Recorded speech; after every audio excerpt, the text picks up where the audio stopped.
Hello and welcome to PlayStation Access. My name's Rob, and if I sound unusually excited today, it's because we are less than 2 months away from Cyberpunk 2077, which is going to be a much more interesting place to explore, hopefully, than My House 2020. It's an open-world RPG set in a vast futuristic city, and it's heading your way on the 19th of November.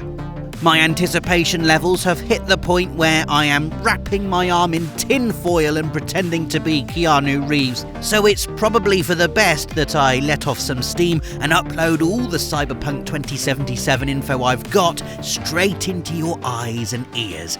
So drop your firewall, open your inputs, and enjoy 23 things you need to know about Cyberpunk 2077 before you play. Number 1, Cyberpunk 2077 is based on the Cyberpunk tabletop role-playing game created by visionary writer Mike Pondsmith. His book describes an alternate future timeline and gives you all the rules needed to explore it. It also encourages mild-mannered YouTube presenters to dress up like this. Or you could, just play the video game when it comes out and keep your dignity intact. This ain't the cybernetics, it's all me. Number 2, Cyberpunk 2077 is made by CD Projekt RED, the game-making wizards behind The Witcher 3 Wild Hunt, or as we call it here at PlayStation Access, Nathan's second job.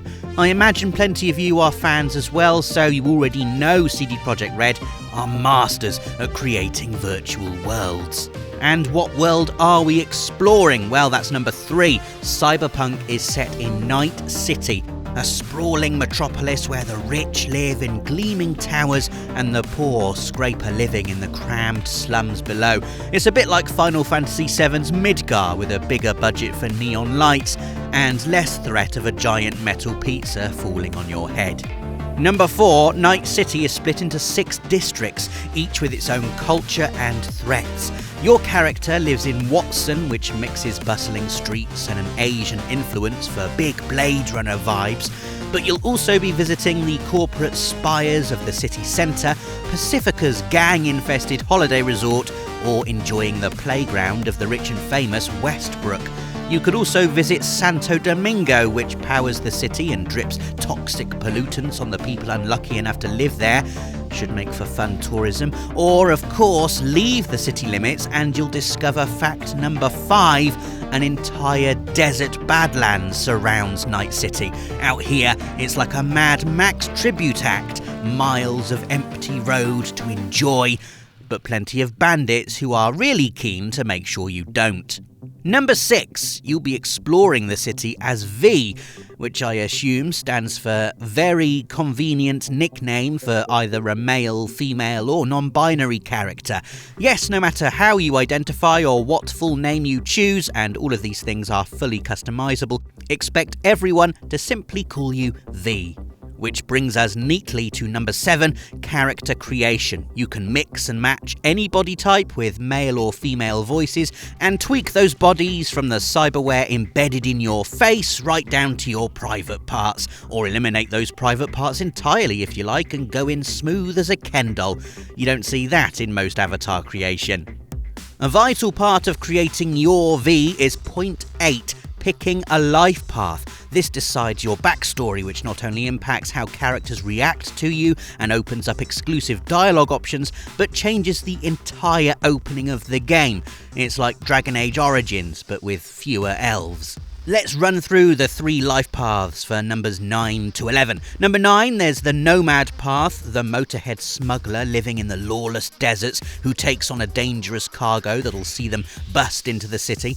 Or number 10, if you'd rather start in the city, the Corpo path gives you a nice suit, a key to the executive toilets, and just enough height on the corporate food chain for a fall from grace. Yes, it probably means sitting through a few PowerPoint presentations, but access to the elite could come in handy. Or maybe number 11, you'll start somewhere between the two as a street kid. They're your riff-raff street rat scoundrel, sort of like a gritty sci-fi Aladdin. just without the song and dance numbers. Anyway, number 12, whatever path you take in life, your future is shaped by a huge skill tree, with core attributes dictating the strength of individual disciplines like hacking, sniping, melee, and so on, and a perk system on top of that, changing every skill further. Compare it to customizing Geralt in The Witcher 3, and there are so many more options for shaping V to your exact needs. Number 13, and speaking of Geralt, while you don't have a horse in Cyberpunk 2077, you can replicate Roach's supernatural GPS ability by calling your personal vehicle to your location at any time. Handy.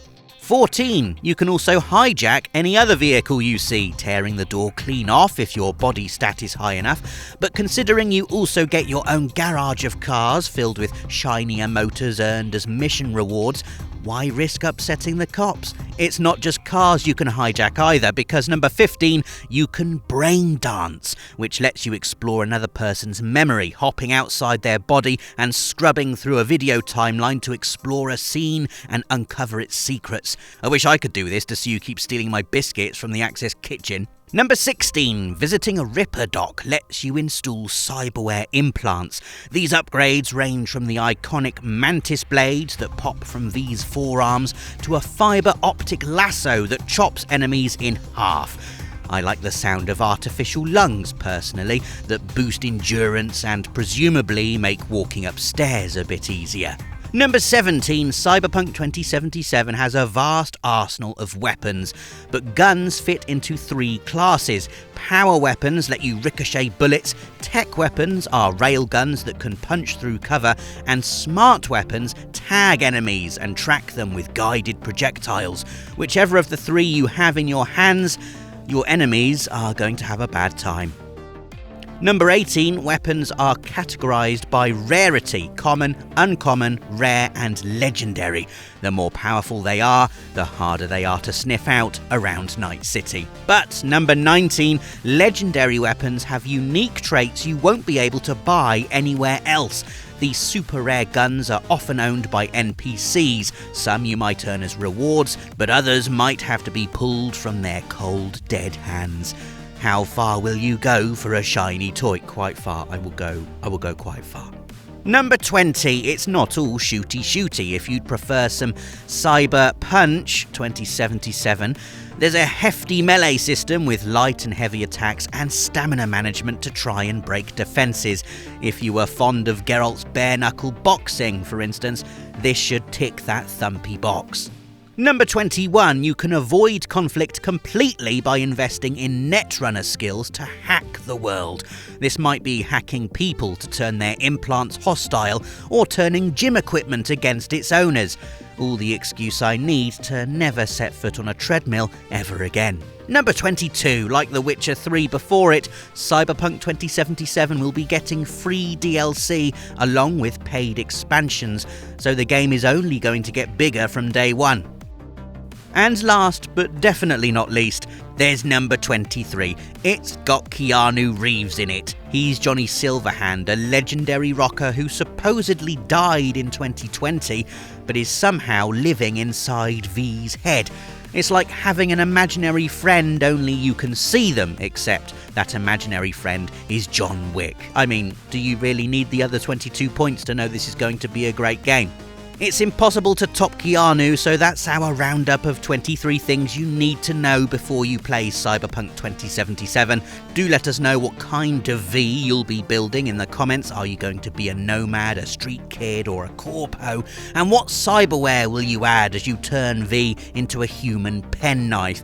And whether they're cybernetically enhanced or not, keep your eyes on the channel, as we're going to have loads more on Cyberpunk 2077 in the run-up to its launch on the 19th of November. Thanks for watching. We'll catch you again soon. PlayStation